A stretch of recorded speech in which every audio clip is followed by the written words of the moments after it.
Memang benar Gus Dur belum bisa mempertemukan Bambang Trimulyono dengan Saudara Joko Widodo, sebagaimana dulu Rasulullah SAW saat hendak bermubahalah belum sempat bertemu dengan Nasrani Bani Najran.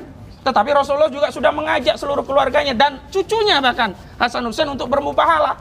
Lah kalau lawan takut bermubahalah, masa kita yang mubahalah dikatakan kita menyebar hoaks? Tolong dicari di Google Perma nomor 4 tahun 2020 di ayat 2 disebutkan bahwa majelis hakim menetapkan sidang secara online dengan persetujuan jaksa penasihat hukum, jaksa penuntut umum, terdakwa dan penasihat hukum.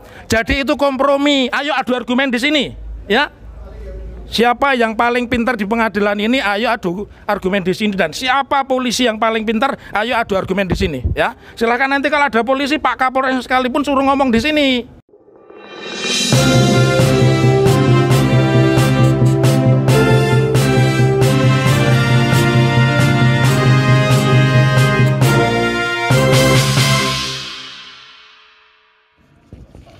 Bismillahirrahmanirrahim. Assalamualaikum warahmatullahi wabarakatuh. Waalaikumsalam warahmatullahi wabarakatuh. Hari ini kami mendapatkan penjelasan dari panitera yang menangani perkara 318 dan 319, perkara pidana khusus untuk kasus Gus Nur dan Bambang Trimulyono.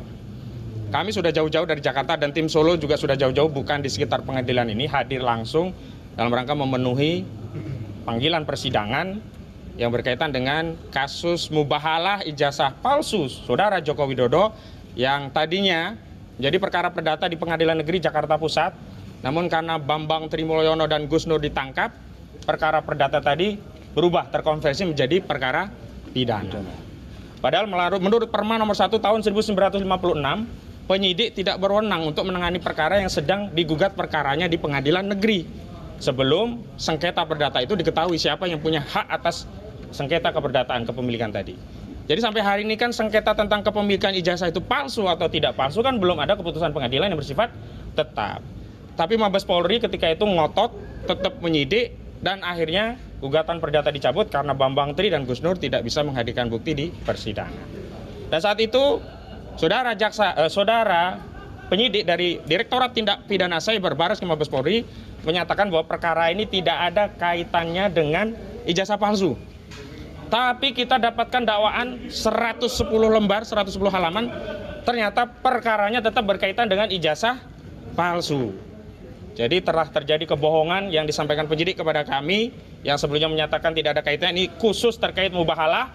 Padahal mubahalah tadi kontennya adalah mubahalah yang dilakukan oleh Bambang Trimulyono yang dibimbing oleh saudara Gus Nur ini berkaitan dengan apa yang dia tulis dalam buku Jokowi Undercover yang menyatakan ijazah saudara Joko Widodo baik di SD, SMP, dan SMA adalah palsu.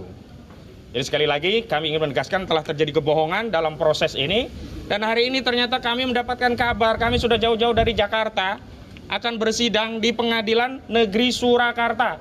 Ternyata Gus Dur akan disidang asli, cap sidik jarinya asli sama dengan milik Presiden Jokowi, maka perkara ini selesai. Dan saya persilahkan kalau Gus Dur atau Bambang Tri mau ditangkap, tangkap saja itu Bambang Tri. Karena dia menebarkan kebohongan. Ya memang. Tapi bagaimana mungkin orang dituduh menyebarkan kebohongan sementara ijazah aslinya sampai hari ini tidak ditunjukkan kepada kita semua. Betul atau betul saudara? Betul. Dan yang punya kepentingan ijazah presiden itu asli atau tidak, bukti adalah dasarnya adalah agama. Memang benar Gus Dur belum bisa mempertemukan Bambang Trimulyono dengan Saudara Joko Widodo, sebagaimana dulu Rasulullah SAW saat hendak bermubahalah belum sempat bertemu dengan Nasrani Bani Najran. Tetapi Rasulullah juga sudah mengajak seluruh keluarganya dan cucunya bahkan Hasan Hussein untuk bermubahalah. Lah kalau lawan takut bermubahalah, masa kita yang mubahalah dikatakan kita menyebar hoaks? Ini keliru atau keliru saudara? Keliru. Harusnya tugas penyidik atau jaksa itu menghadirkan saudara Joko Widodo adu mubahalah dengan saudara Bambang Trimulyono yang membimbing Gus Nur. Baru setelah itu silahkan laknat Allah terjadi pada Bambang Tri, kami juga tidak peduli. Terjadi pada saudara Joko Widodo, kami juga tidak peduli. Kepedulian kami adalah agar bangsa ini memiliki pemimpin yang jujur dan amanah. Betul atau betul saudara? Takbir. Dan saya sangat menyesalkan, ini Gus Dur sebelumnya ya jauh-jauh dari Barreskrim itu dipindahkan ke Polda Jateng. Katanya mau sidang di Solo. sidang di Solo kok dipindahkan ke Polda Jawa Tengah di Semarang. Lucu apa lucu, saudara? Lucu. Setelah kita desak, akhirnya sebelum hari persidangan pindah ke Polres Surakarta, tapi ternyata ditaruh Brimob. Lucu apa lucu, saudara? Lucu. Dan setelah di Brimob, tinggal ke sidang di sini, katanya mau dilakukan secara online. Lebih lucu lagi atau tidak ini, saudara? Lucu. Ini adalah dagelan persidangan dan kami harapkan pengadilan ini menegakkan hukum dan keadilan dengan tidak melegitimasi cara-cara zolim untuk menzalimi ulama kami, untuk menzalimi rakyat kecil yang tidak punya kekuatan selain mengadu kepada aparat penegak hukum. Dalam hal ini tinggal hakim. Harapan kita jangan sampai tindakan-tindakan hakim justru melegitimasi proses penzaliman ini dengan cara apa? Dengan cara tidak mentaati proses dan prosedur sebagaimana diatur dalam KUHAP. Yang tertinggi itu KUHAP. Memang ada perma terkait pelaksanaan sidang online, tapi perma tadi tidak relevan lagi ketika sekarang pandemi memang sudah tidak ada. Dan faktanya Presiden Joko Widodo ngunduh mantu secara offline atau secara online, saudara-saudara? Itu nikahnya online atau offline? Offline. Ijab kabulnya online atau offline? Offline. Hubungan suami istrinya online atau offline? Offline. Saya tidak tahu kalau itu. Memang tahu. Kalau online nggak bisa. Oh, yang jelas kalau online nggak bisa ya. Jadi lucu, kenapa kalau dalam proses persidangan kok dilakukan secara online? Ini logikanya sederhana. Saat sidang online, hakim ada, jaksa selaku penuntut ada, lawyer selaku pembela ada. Kok terdakwanya tidak dihadirkan? Lucu apa lucu, saudara? Lucu. Padahal yang punya kepentingan itu adalah terdakwa karena dia nanti yang akan divonis. Dan sekarang belum ada keputusan hukum pun, Gus Nur dan Bambang Tri sudah dipenjara, sudah ditahan. Mau kezaliman apa lagi? Saya khawatir kalau kezaliman ini terus-terusan akan datang turun laknat dari Allah. Bukan hanya menimpa kita saja, Gus Nur saja, Bambang Tri saja, tapi seluruh rakyat. Allah Subhanahu wa taala berfirman, "A'udzubillahi minasyaitonirrajim. Walau anna ahlal qura amanu wattaqau la fatahna 'alaihim barakatin minas sama'i wal ard. Walakin kadzabu fa akhadnahum bima kanu yaksibun." Di ayat yang lain Allah Subhanahu wa taala berfirman, "Dhaharul fasadu fil barri wal bahri bima kasabat aydin nasi liyudhiqahum ba'dal ladzi amilu la'allahum yarji'un." Jadi kami tidak ingin atas kesalahan kita, kezaliman kita, tindakan-tindakan kita yang tidak menghormati hak-hak warga negara, tindakan-tindakan kita yang melanggar prosedur hukum, tata cara bersidang, itu akan menurunkan azab dari Allah Subhanahu wa taala dan bukan hanya menimpa bagi para terdakwa, tapi menimpa kita semua. Na'udzubillah. Dan terakhir dari saya selaku koordinator tim dari Jakarta, dan nanti ada Pak Andika, koordinator tim advokat dari Solo juga akan menyampaikan, kami dari Jakarta akan terus memantau perkara ini. Billahi fisabil haq fastabiqul khairat wallahu muwaffiq ila aqwamit thoriq. Wassalamualaikum warahmatullahi wabarakatuh. Waalaikumsalam. Selamat datang senior kita Dr. Muhammad Taufik SHMH. Takbir. Monggo, Mas. Yang tadi yang masak 100 tahun. Ya, assalamualaikum warahmatullahi wabarakatuh. Waalaikumsalam. Takbir. Allahu Akbar. Takbir. Allahu Akbar. Takbir. Allahu Akbar. Ya, saya perwakilan dari penasihat hukum di Solo. Jadi kita selain dari Jakarta yang dipimpin Mas Ahmad Koisinuddin, kita juga ada pendampingan dari advokat-advokat Solo, dan kebetulan saya adalah koordinatornya. Dan hari ini kita mengharapkan untuk sidang dilakukan secara offline, karena tidak ada alasan bagi pengadilan tempat kita mengais keadilan untuk tidak menghadirkan tersangka dalam sidang kali ini. Gus Nur ataupun Bambang Tri harus hadir hari ini. Apa yang kita lakukan adalah menghormati penegakan hukum di Indonesia. Penegakan hukum di Indonesia adalah tempat tertinggi kita bisa berharap. Kalau seandainya KUHAP tidak ditegakkan, hukum tidak ditegakkan di negara kita, langsung saja Bambang Tri dan Gus Nur kalau memang dianggap salah, langsung dipenjara, langsung divonis 100 tahun. Tidak usah pakai proses pengadilan. Ini yang tidak kita harapkan. Kita di sini berjuang demi keadilan hukum, demi kesetaraan hukum.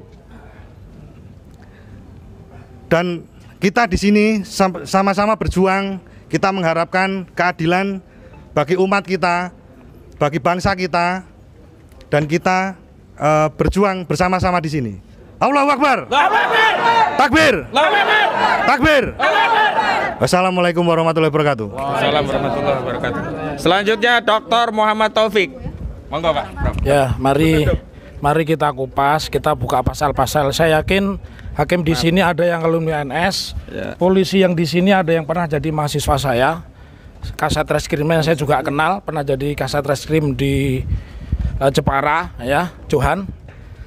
Pertama, pembuktian yang paling kuat itu adalah apa yang saksi, terdakwa, dan ahli sampaikan di depan persidangan, ya. Artinya di depan persidangan itu ya bukan di Makobrimob, bukan di Mapolresta, bukan di ruangan jaksa, ya.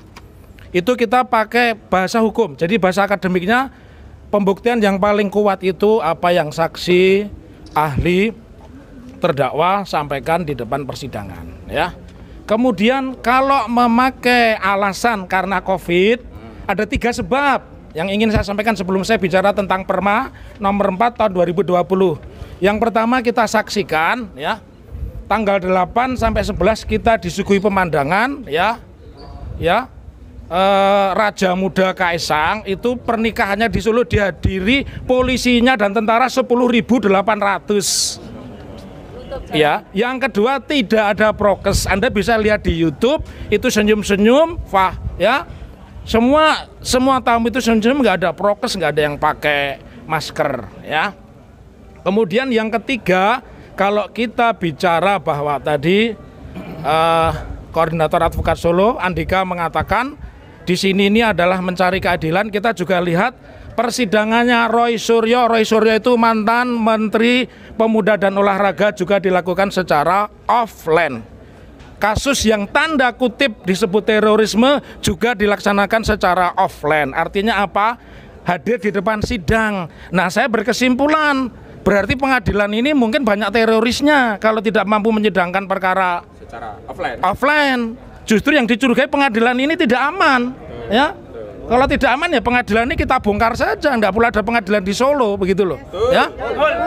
Lah sekarang kita bicara Perma nomor 4 2020 itu tidak bersifat mandatori, tapi pilihan. Tolong dibuka itu yang punya HP, ya, tapi jangan HP Cina, mungkin nggak ada, ya. HP Jepang atau HP Korea. Tolong dicari di Google Perma nomor 4 tahun 2020, di ayat 2 disebutkan bahwa majelis hakim menetapkan sidang secara online dengan persetujuan jaksa penasihat hukum, ya, jaksa penuntut umum, terdakwa dan penasihat hukum. Jadi itu kompromi. Ayo adu argumen di sini, ya. Siapa yang paling pintar di pengadilan ini, ayo adu argumen di sini. Dan siapa polisi yang paling pintar, ayo adu argumen di sini, ya. Silakan nanti kalau ada polisi, Pak Kapolres sekalipun suruh ngomong di sini. Jadi Perma itu bukan mandatori, bukan wajib, tapi fakultatif. Jadi contoh tadi sidangnya Roy Suryo, kebetulan saya sebagai ahlinya juga, sidangnya Dr. Farid Ogbah saya sebagai ahlinya juga, semua dilakukan dengan cara offline, ya. Jadi ini menunjukkan kepada kita persidangan Gus Nur dan Bambang Tri ini jelas bukan dalam rangka menegakkan hukum, tapi dalam rangka menegakkan kekuasaan. Kalau kekuasaan itu bukan pendapat saya tidak ngerti kekuasaan, ya. Tanyakan saja sama Mas Kaisang, ya. Kenapa kemarin dia bisa heboh sedemikian hebat itu, ya. Jadi itu pendapat saya. Jadi sekali lagi saya tidak tahu apakah tim hukum nanti tidak mengikuti persidangan karena alasan-alasan yuridis tadi, ya. Tetapi saya ingin tolong dicerahkan masyarakat Indonesia karena channel ini diikuti banyak orang. Channelnya Refli Harun, ya. Channelnya Muhammad Taufik Marner, channelnya Ahmad Khosinuddin, channelnya Munjiat, ya, Bloko Suto, semua meliput ini. Dan ayo kita perang di medsos, ya, adu argumen, ya. Jangan adu kekuasaan, kita sedang tidak berkuasa, ya. Tapi sekali lagi ini mahasiswa saya ini saya ajak ke sini biar lihat siapa yang arogan, ya. Jadi sekali lagi kalau pendekatan hukum Perma nomor 4 tahun 2020 pasal 2 itu bukan mandatori, bukan wajib, tapi pilihan, harus kesepakatan antara jaksa penuntut umum, terdakwa dan penasihat hukum. Jadi nggak bisa diterapkan, apalagi yang diterapkan polisi. Ini sudah bukan wilayah polisi. Hukum acaranya sekarang sudah kewenangannya hakim, ya. Jadi begitu, mudah-mudahan anak didik kita nanti lulus sarjana hukum tidak menjadi centeng, ya. Ya karena hukumnya tidak bisa dipakai. Itu terakhir dan takbir. Takbir. Takbir. Ya, dari tim yang lain, monggo. Apa ini? Silakan. Nanti di-share semua ya pendapat saya siap berbeda pendapat, beradu argumen dengan siapapun di sini. Ini ditaruh sini. Assalamualaikum warahmatullahi wabarakatuh. Waalaikumsalam warahmatullahi wabarakatuh. Kebetulan saya Zainal Mustafa, bagian dari tim advokasi Gus Nur dan Bambang Tri yang Solo. Tadi sudah disampaikan oleh Mas Khosinuddin maupun Pak Taufik, Pak Andika, bahwa kita menginginkan persidangan secara offline sesuai Perma nomor 4 tahun 2020, di mana itu sifatnya bukan mandatori, jadi itu adalah pilihan dan itu opsional yang mana ditawarkan kepada jaksa, hakim, dan terutama adalah terdakwa. Kalau memang terdakwa mengharapkan offline baru online baru. Dan ini saya membacakan surat yang ditulis oleh terdakwa Gus Nur, yaitu saya baca ya. Saya menolak sidang online. Sejak awal saya rutan tahanan Polda, saya diisolasi di sel dengan pintu tertutup 2 lapis, diputus dengan dunia luar, bahkan diputus dengan keluarga, bahkan dilarang telepon dengan anak istri, bahkan sekedar membela voice note dari anak, membalas voice note dari anak saya saja itu juga dilarang, padahal saya belum tentu bersalah dan belum divonis bersalah. Bahkan kemudian saya dipindah di kamar yang sempit bercampur dengan teman-teman tahanan narkoba, tidur berdesakan, bahkan sekedar untuk meluruskan kaki saja saya tidak bisa atau tidak cukup karena terlalu sempit. Dan sekarang ada wacana sidang online alias tidak menghadirkan saya di sidang. Semoga pikiran saya salah. Demi Allah, saya menolak sidang online karena itu sangat-sangat tidak adil bagi saya. Yang saya hormati dan saya muliakan sekaligus tempat terakhir saya mencari keadilan. Mohon dengan hormat, jangan ada sidang online, apapun alasannya, dan hadirkan saya secara langsung di ruang sidang. Semoga yang mulia Bapak Jaksa dan para hakim senantiasa diberikan keberkahan oleh Allah. Amin. Rutan Polda 16/12/2022, Gus Nur. Itu surat yang dibuat oleh Gus Nur langsung dan minta untuk disampaikan ke publik agar tahu bahwa Gus Nur hanya menginginkan sidang secara offline. Begitu. Cukup dari saya. Wabillahi taufiq wal hidayah. Wassalamualaikum warahmatullahi wabarakatuh. Assalamualaikum warahmatullahi wabarakatuh.